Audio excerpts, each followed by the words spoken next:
අපි අද ඇවිල්ලා ඉන්නේ රත්නපුර දිස්ත්‍රික්කයේ කැටේපොළ කියන ප්‍රදේශයේ එච්.ඒ. ප්‍රේමසිරි මහත්මයාගේ රබර් ඉඩම් වෙත.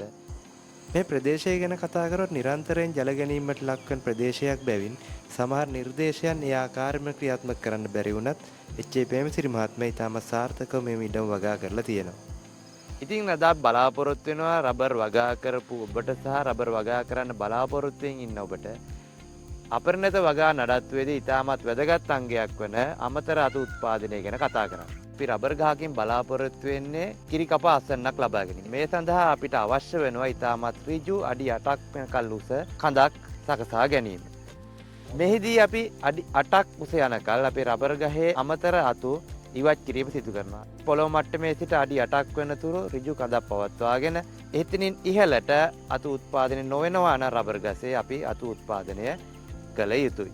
අමතර අතු උත්පාදනය කරලා බලාපොරොත්තු වෙන්නේ මේ කොළ වියන වැඩි කර ගැනීම සඳහා. කොළ වියන වැඩි වුණු පසු කොළ ප්‍රමාණය වැඩි වීමෙන් එහි ආහාර නිෂ්පාදනය වැඩි වීමෙන් හොඳ කිරි අස්වැන්නක් ලබා ගැනීමේ හැකියාවක් තියෙනවා. ශ්‍රී ලංකා රබර් පර්යේෂණ ආයතනය මගින් හඳුන්වා දී ඇති රබර් ක්ලෝන වල සමහර රබර් ක්ලෝන ඔබ දන්නවා. උදාහරණයක් විදිහට කිව්වොත් RRIC 121 වගේ රබර් ක්ලෝන බාහිර උත්තේජනයක් මගින් එහි අතු උත්පාදනය කළ යුතුයි.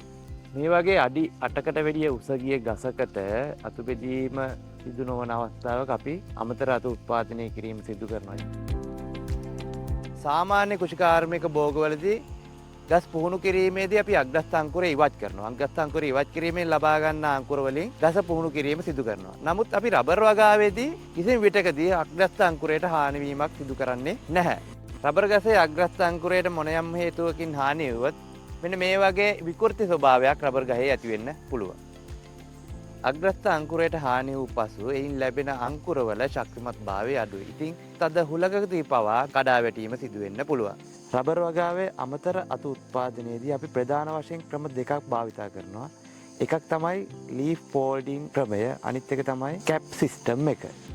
මේ අවස්ථා දෙක යොදාගන්නේ රබර් වගාවේ වර්ධන අවස්ථා දෙකකදී. ඒ කියන්නේ අග්‍රස්ථ අංකුරය මෝරා ඇති අවස්ථාවක අපි යොදා ගන්නවා ලීෆ් ෆෝල්ඩින් මෙතඩ් එක. මේ රබර් ගස සැලකුවොත් අපිට පේනවා මේකේ අග්‍රස්ථ අංකුරය මෝරා ඇති අවස්ථාවක. එහෙමනම් මේ වගේ වෙලාවක මේ වර්ධන අවස්ථාවේ තියෙන රබර් ගසකට අපිට යොදා ගැනීමට සිදුවන්නේ ලීෆ් ෆෝල්ඩින් ක්‍රමය. එහෙනම් අපි දැන් බලමු මේ ක්‍රමය සිදු කරන්නේ කොහොමද කියලා.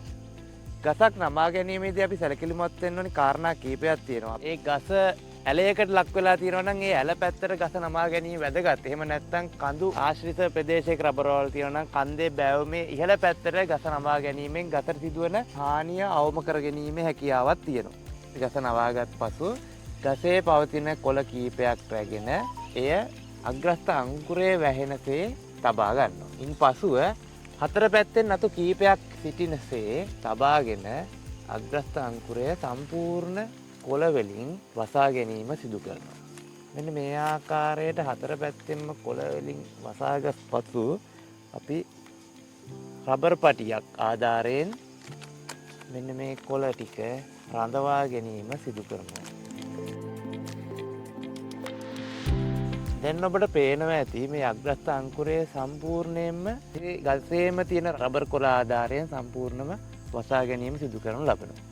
අපි කලින් සඳහන් කර ආකාරයට මේ ක්‍රම දෙකෙන් අනිත් ක්‍රමය තමයි කැප් ක්‍රමය. රබර් ගසේ අග්‍රස්ථ අංකුරයේ ලපටි අවස්ථාවකදී අපිට එම ගසේම කොළ වලින් ලීෆ් ෆෝල්ඩින් කර ගැනීමේ අපහසුතාවක් තියෙනවා. එම නිසා එම ගසේම පරිණත පත්‍ර ලබාගෙන අපි කැප් එකක් ආධාරයට සකස් කරගෙන අපටි අග්‍රස්ථ අංකුරයේ වැසීම මෙම ක්‍රමයේදී සිදු කරනවා. කොළ කඩා ගැනීමේදී අපි සැලකිලිමත් විය යුතුයි. එක නටුවකින් එක පත්‍රයක් බැගින් තනින් කොළ කීපයක් ලබා ගත යුතුයි.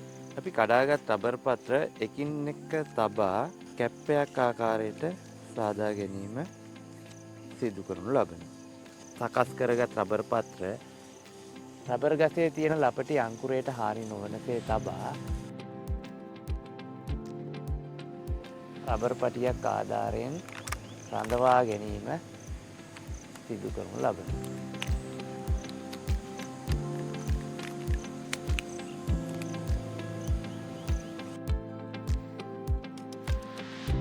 අමතර අතු උත්පාදනයේදී බලාපොරොත්තු වෙන්නේ රබර් ගසේ අග්‍රස්ථ අංකුරයේ ජීවිත කාලයෙන් පවත්වා ගනිමින් අග්‍රස්ථ අංකුරයට වැටෙන ආලෝකය සීමා කරමින් අග්‍රස්ථ අංකුරයට පහළින් පාර්ශ්වික අතු වර්ධනය කර ගැනීම. අපි අග්‍රස්ථාංකුරයේ වැසීමෙන් සති දෙකකට පසු එම ආවරණය ඉවත් කිරීම අනිවාර්යයෙන් සිදු කළ යුතුයි. අපිට බලා ගන්න පුළුවන් ආවරණය ඉවත් කරන අවස්ථාවේදී මෙන්න මේ විදිහට අග්‍රස්ථාංකුරයට පහළෙන් පාර්ශ්වික අංකුර උද්දීපනය වන ආකාරය. මෙන්න මේ ආකාරයට සියුම් පිහියක් ආධාරයෙන් මේ රබර් පටිය කැපීමට ලක් කර එම ආවරණය ඉවත් කිරීම අනිවාර්යයෙන් සිදු කළ යුතුයි. අත උත්පාදනයෙන් පසු මෙන්න මේ ආකාරයට අංකුර වැඩිවීම සිදු වෙනවා. මෙම අංකුර වලින් අපි ප්‍රධාන වශයෙන් අග්‍රස්ථ අංකුරය සහ ප්‍රධාන අංකුර 4ක් ඉතුරු කරගෙන ඉතිරි අමතර අතු ඉවත් කිරීම සිදු කරනු ලබනවා. වර්ධනය වුණ අංකුර වලින් ප්‍රතිවෘත්ත දිශාවන් වලට හොඳින් වැඩුණ අංකුර 4ක් ඉතුරු කරගෙන ඉතිරි අංකුර ඉවත් කිරීම සිදු කරනු ලබනවා. අංකුර ඉවත් කිරීමේදී ඊටමත් හොඳින් කැපෙන සියුම් පිහියක් භාවිතා කළ යුතුයි. අංකුර උඩ අතට අඟලක් පමණ ඉතුරු කර කැපීම සිදු කිරීමට වග බලා ගත යුතුයි. දැන් ඔබට පේනවා ප්‍රතිවෘත්ත දිශාවන් 4ට හොඳින් වැඩුණු අංකුර 4ක් ඉතුරු කරගෙන ඉතිරි අංකුර ඉවත් කිරීම සිදු කරනු ලබනවා. රබර් වගාවේදී අපේක්ෂිත අස්තනට ළඟා වීමේදී පාර්ශ්වික අතු උත්පාදනය කියන්නේ ඉතාමත් වැදගත් අංගයක්. ඉතින් ඔබේ රබර් වගාවේ નિયમિત කාලයේදී පාර්ශ්වික අතු උත්පාදනය තුළින් ඉතාමත් සාර්ථක හොඳින් වර්ධනය වූ ගසක් ලබා ගැනීමේ හැකියාවක් තියෙනවා. ඉතින් එවැනි ආකාරයෙන් නඩත්තු කර වගාවකින් ඉතාමත් හොඳ අස්වැන්නක් අපේක්ෂිත අස්වැන්නක් ලබා ගැනීමේ හැකියාව ඔබට පවතිනවා. මේ පිළිබඳව ඔබට තවදුරටත් දැන ගැනීමට අවශ්‍ය නම් අපිව සම්බන්ධ කරගන්න. අපි ශ්‍රී ලංකා රබර් පරීක්ෂණ ආයතනයේ උපදෙස් සේවා දෙපාර්තමේන්තුව